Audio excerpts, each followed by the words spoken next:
So hello friends, welcome back to another new video. तो इस video में guys हम देखने वाले हैं कि हमारी एमएसटी सीईटी की जो आंसर की है ये कब तक जो है वो रिलीज हो सकती है। Both PCM and PCB group की जो आंसर की है वो कौन से डेट को रिलीज होगी ये मैं आपको इस वीडियो में बताऊंगा।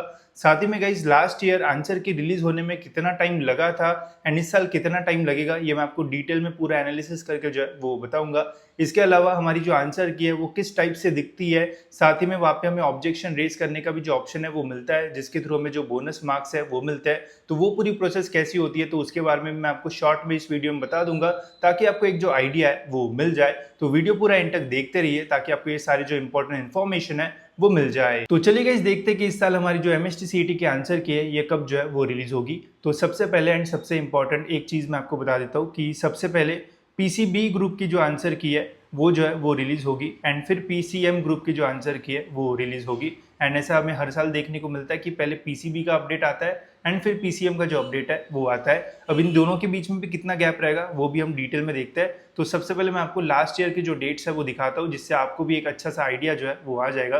तो लास्ट ईयर पीसीबी का जो एग्जामिनेशन है ये 22 से लेकर 30 अप्रैल के बीच में जो है वो कंडक्ट हुआ था एंड पीसीएम का जो एग्जामिनेशन है ये 2 से लेके तो 16 मई के बीच में जो है वो कंडक्ट जो है वो हुआ था। ठीक है, अब यहाँ पे आप देखो जो पीसीएम का एग्जामिनेशन है इसमें काफ़ी टाइम जो है वो गया था, इसलिए लास्ट ईयर आंसर की रिलीज होने में भी जो है वो अच्छा खासा टाइम लगा था। अब जिन्होंने पीसीबी की एग्जामिनेशन दे दी होगी उनको तो ऑलमोस्ट एक महीना जो है वो रुकना पड़ा था आंसर की के लिए, बट पीसीएम ग्रुप के स्टूडेंट्स को जो है वो मतलब 10-15 दिन ही जो है वो रुकना पड़ा। एंड जिन्होंने लास्ट डे को एग्जामिनेशन दिया उनको तो बस 8 या 10 दिन के आसपास ही जो आंसर की है वो मिल गई थी। ठीक है, तो जो रेफरेंस पॉइंट है वो हमें पकड़ना पड़ता है पीसीएम ग्रुप का लास्ट डे ऑफ एग्जामिनेशन। ठीक है, तो जैसे पीसीएम ग्रुप का लास्ट ईयर 16 मई को लास्ट एग्जामिनेशन हुआ था तो उसके बाद गई 8 दिनों के अंदर अंदर जो आंसर की है वो रिलीज हो गई थी। ठीक है, एंड जनरली हमें ऐसे ही देखने को मिलता है सारी सीईटी की पीसीएम एंड पीसीबी ग्रुप की एग्जामिनेशन खत्म होती है एंड उसके 10 दिन के आसपास हमारी जो आंसर की है वो रिलीज हो जाती है। ठीक है, तो इस साल कब रिलीज होगी वो भी मैं आपको बता देता हूँ। तो इस साल पीसीबी की एग्जामिनेशन जो है वो 9 से 17 अप्रैल के बीच में जो है वो कंडक्ट हुई थी एंड पीसीएम की एग्जामिनेशन जो है वो 19 से 27 अप्रैल को जो है वो कंडक्ट की गई है। ठीक है, तो यहाँ पे हम रेफरेंस पॉइंट जो है वो पकड़ेंगे ये 27 तारीख से अगर हम 8 या 10 दिन पकड़ते हैं तो हमारी जो आंसर की है ये 5 से 10 मई के बीच में जो है वो रिलीज हो सकती है। तो पहले तो पीसीबी की आंसर की जो है वो रिलीज होगी, जैसे लास्ट ईयर पीसीबी की जो आंसर की है वो 22 मई को जो है वो रिलीज हुई थी एंड पीसीएम की जो आंसर की है वो 24 मई को जो है वो रिलीज हुई थी। तो इस साल भी हमें ऐसा ही जो है वो देखने को मिलेगा, 5 से 10 मई के बीच में हमारी आंसर की रिलीज होने के मैक्सिमम चांसेस लग रहे हैं। बट सीईटी सेल है, कभी भी कुछ भी कर सकता है, बट एक्सपेक्टेड डेट जो है वो यही है।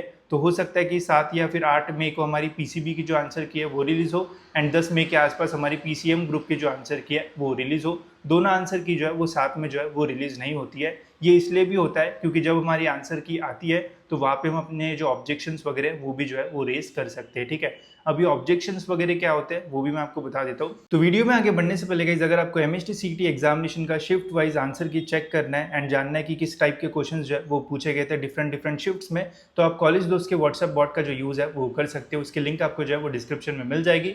लिंक के ऊपर क्लिक करते गाइस आप व्हाट्सएप पे जो है वो रिडायरेक्ट हो जाओगे एंड वहाँ पे गाइस सिंपली आप एक जो मैसेज है वो सेंड कर देना। मैसेज सेंड करने के बाद वहाँ पे शिफ्ट चूज करने का ऑप्शन आएगा एंड जो भी शिफ्ट का आपको चेक करना है उसके ऊपर क्लिक करके गाइस वहाँ पे आपको डॉक्यूमेंट फॉर्म में जो क्वेश्चंस है वो मिल जाएंगे एंड वहाँ से आप देख सकते हो गाइस कि कौन से स्लॉट में किस टाइप के जो क्वेश्चंस है वो पूछे गए थे एंड अपना जो एनालिसिस वगैरह वो कर सकते हो। तो लिंक डिस्क्रिप्शन में गाइस वहाँ से आप इसका जो यूज है वो कर सकते हो। तो देखो जब भी कोई आप आंसर की में पेपर चेक करोगे तो वहाँ पे क्वेश्चंस होते हैं, आपके ऑप्शंस रहते हैं। मैं आपको आंसर की ही जो है वो दिखा देता हूँ। तो यह है लास्ट ईयर के आंसर की, यहाँ पे आप देख सकते हो ऐसा एक क्वेश्चन है फिर उसके ऑप्शन है। यहाँ पे दिखता है कि आपने कौन सा करेक्ट ऑप्शन जो है वो चूज़ किया था एंड एक्चुअल करेक्ट ऑप्शन जो है वो क्या है। ठीक है, तो यहाँ पे आप अपने जो मार्क्स है वो भी जो है वो गिन पाओगे। बट सपोज अगर आपका आंसर की में दिखता है कि कोई क्वेश्चन गलत है या फिर उस क्वेश्चन के राइट आंसर ही जो है वो ऑप्शन में दिए नहीं है तो आप यहाँ से जो ऑब्जेक्शन है वो रेज कर सकते हो एंड ऑब्जेक्शन अगर आपका सही निकलता है तो वहाँ पे आपको जो बोनस मार्क्स है वो मिलता है। तो ये प्रोसेस भी जो है वो 3-4 दिन जो है वो चलती है। तो इसी वजह से हमारी जो आंसर की है वो सेम टाइम पे जो है वो आएगी नहीं, पहले पीसीबी की आएगी एंड फिर पीसीएम की जो है वो जनरली आती है एंड लास्ट ईयर भी हमें ऐसा ही जो है वो देखने को मिला था। ठीक है, तो यही हमारी जो एक्सपेक्टेड डेट्स है गई वो रहने वाली है। एंड इन्हीं डेट्स के आसपास हमारे जो आंसर की है वो रिलीज हो जाएगी। इसके बाद गाइज फिर जो हमारा जो ऑब्जेक्शन का रिजल्ट है वो लगता है, मतलब जितने भी क्वेश्चंस के ऊपर स्टूडेंट्स ऑब्जेक्शन रेज करते हैं तो उसका जो रिजल्ट है वो रिलीज होता है। तो लास्ट ईयर ये ऑब्जेक्शन का जो रिजल्ट है वो ऑलमोस्ट 6 से 8 दिन के बीच में जो है वो रिलीज हो गया था। अगर हमारी आंसर की इस साल 5 से 10 मई के आसपास जो है वो रिलीज हो जाती है तो 20 मई के आसपास हमें जो है वो हमारा ये जो ऑब्जेक्शन का रिजल्ट है वो जो है वो देखने को मिल सकता है। बट अगर यहाँ पे डिले हुआ तो फिर यहाँ पे भी जो है वो डिले होगा।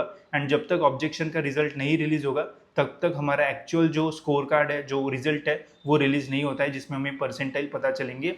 तो पहले हमारी आंसर की रिलीज होगी, उसके बाद हमारा ऑब्जेक्शन का जो रिजल्ट है वो जो है वो रिलीज होगा। एंड ये सब होने के बाद हमारा जो एक्चुअल रिजल्ट है वो रिलीज होगा, जिसमें हमें ये पता चलेगा कि हमारा जो परसेंटाइल है वो कितना है। ठीक है, एंड परसेंटाइल ही आता है, उसमें कोई भी रैंक वगैरह नहीं आता है। रैंक कब आएगा वो मैं आपको आने वाले वीडियोस में डिटेल में समझाऊंगा। साथ ही में रिजल्ट कब तक रिलीज हो सकता है उसके बारे में भी मैं आपको ऐसे ही डेटा एनालिसिस करके एकदम स्पेसिफिक डेट जो है वो बताऊंगा। बिकॉज लास्ट ईयर काफ़ी लेट जो रिजल्ट है वो आया था। बहुत सारे लोग बोलते हैं कि आंसर की रिलीज होने के बाद 10 दिन में रिजल्ट आएगा।